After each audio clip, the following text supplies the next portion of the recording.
Hello दोस्तों, growing leader 100 में आपका मैं सुनील पटेल हार्दिक स्वागत करता हूं। आज हम बात करेंगे कक्षा 10th एमपी बोर्ड के त्रिकोणमिति 8.1 के बारे में। प्रश्नावली 8.1 के कुछ सवाल आपको हम हल करवाने जाएंगे, जो जिसका कॉन्सेप्ट मैंने पिछली कक्षा में आपको बताया है, सेम वही कॉन्सेप्ट आपको हम करवाने जा रहे हैं। चलिए देखते हैं। आपका फर्स्ट क्वेश्चन जो है आपके प्रश्नावली 8.1 में, त्रिभुज एबीसी में जिसका कोण भी समकोण है। हम क्वेश्चन को पढ़ते जाएंगे और हल करते जाएंगे, क्वेश्चन को पढ़ते जाएंगे और हल करते जाएंगे। जैसे कोण भी समकोण है तो अपन सबसे पहले समकोण, जैसे हमने कल आपको बताया था, बिना समकोण त्रिभुज के पाइथागोरस की कोई भी सवाल हल करना संभव नहीं है।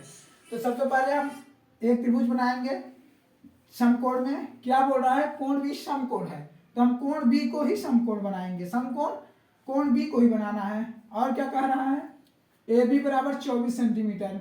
हम इसे नामकरण दे देते हैं ए बी और सी।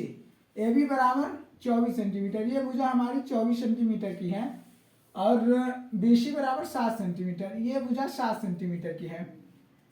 भुजा एसी का मान हमें क्वेश्चन में नहीं दिया गया है, फिर भी क्या पूछ रहा है हमसे? साइन ए और कास ए का मान, साइन सी और कास सी का मान। तो चलिए हल करते हैं। साइन ए यानी कि यहाँ थीटा को क्या दिया गया है? ए दिया गया, इसको थीटा माना गया है, इसे ही थीटा हम मानेंगे। हमने आपको कल बताया था कि थीटा चाहे यहाँ हो चाहे यहाँ हो, जस्ट उसके अपोजिट वाली रेखा लंब होगी, थीटा की जस्ट सामने वाली रेखा लंब होगी, और जिसमें थीटा बना रहेगा वो आधार होगा। कर्ण कर्ण अपने स्थान पर ही रहेगी। तो हमें दो भुजाओं का मान पता है, तीसरी भुजा का मान ज्ञात करने के लिए आपने एक सुना होगा पाइथागोरस प्रमेय। पाइथागोरस प्रमेय क्या कहती है कि किन्हीं दो भुजाओं का योग, समकोण त्रिभुज में किन्हीं दो भुजाओं का योग या आधार की भुजा और लंब की भुजा के वर्ग के और कर्ण की भुजा के आपस में बराबर हो। जैसे ये कर्ण की भुजा हो गई, आप जानते हैं ये आधार हो गया, लेकिन इस थीटा के अनुसार ये लंब हो जाएगा, लंब, और ये हो जाएगा आधार। पाइथागोरस प्रमेय कहती है आधार का वर्ग और लंब का वर्ग हमेशा कर्ण के वर्ग के बराबर होता है। तो चलिए लिख लेते हैं, लंब कितना है? ए बी का स्क्वायर, और लंब ये आधार हो गया ए बी का स्क्वायर, और लंब हो गया बी सी का स्क्वायर, बराबर कर्ण ए सी का स्क्वायर। अब ए बी का स्क्वायर यानी कि ये ए बी हमको दिया गया है 24 का स्क्वायर प्लस लंब 7 का स्क्वायर बराबर ए सी का स्क्वायर। अब 7 का स्क्वायर हम जानते हैं 49 होता है, और 24 का स्क्वायर मल्टीप्लाई करेंगे तो 576 होगा। अब इसको जोड़ देंगे, ऐड करने पर 9 6 15, 7 4 11, 11 1 12, 5 1 6, 625।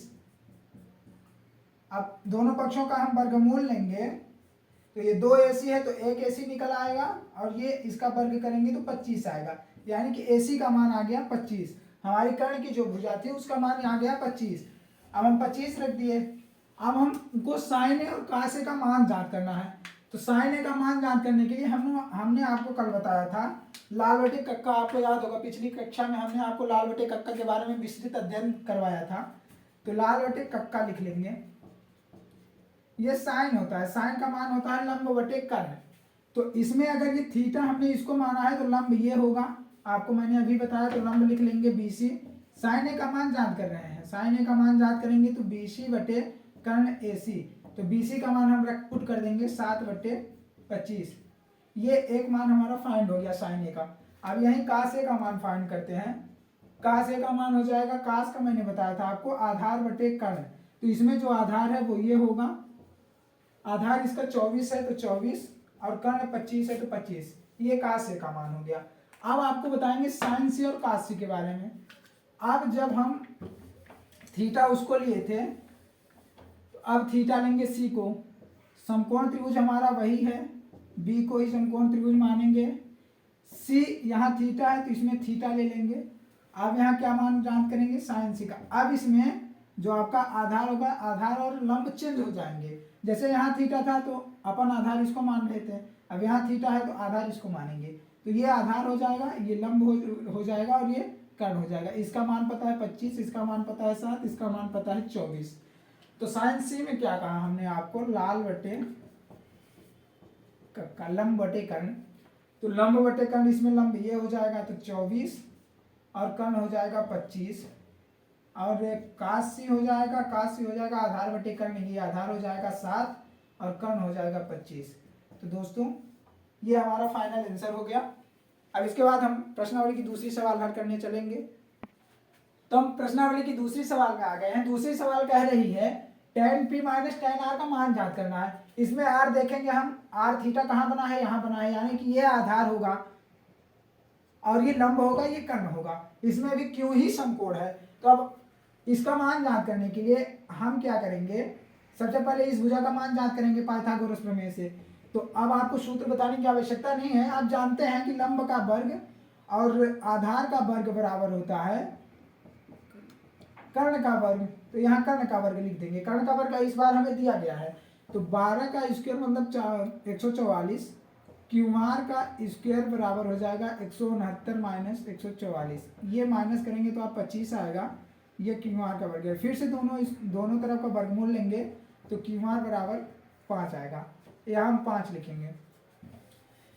अब tan p और tan r का मान ज्ञात करना है, tan p और cot r का मान ज्ञात करना है, cot r का मान ज्ञात करना है। अब tan p यानी कि tan p इसकी बात कर रहा है, यानी कि अब हमारा आधार ये हो जाएगा, लंब ये हो जाएगा।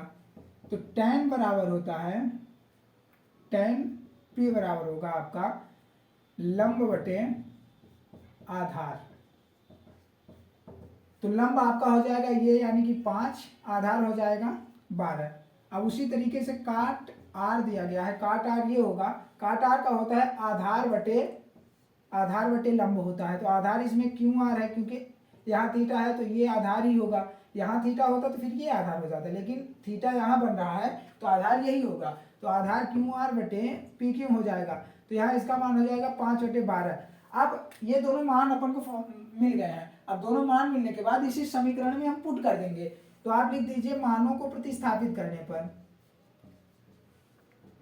मानों को प्रतिस्थापित आप करेंगे तो 5/12 माइनस 5/12, ये एलसीएम लेंगे तो 12 ही आएगा, 5 माइनस 5 करेंगे तो 0, यानी कि इसका फाइनल आंसर जो होगा 0।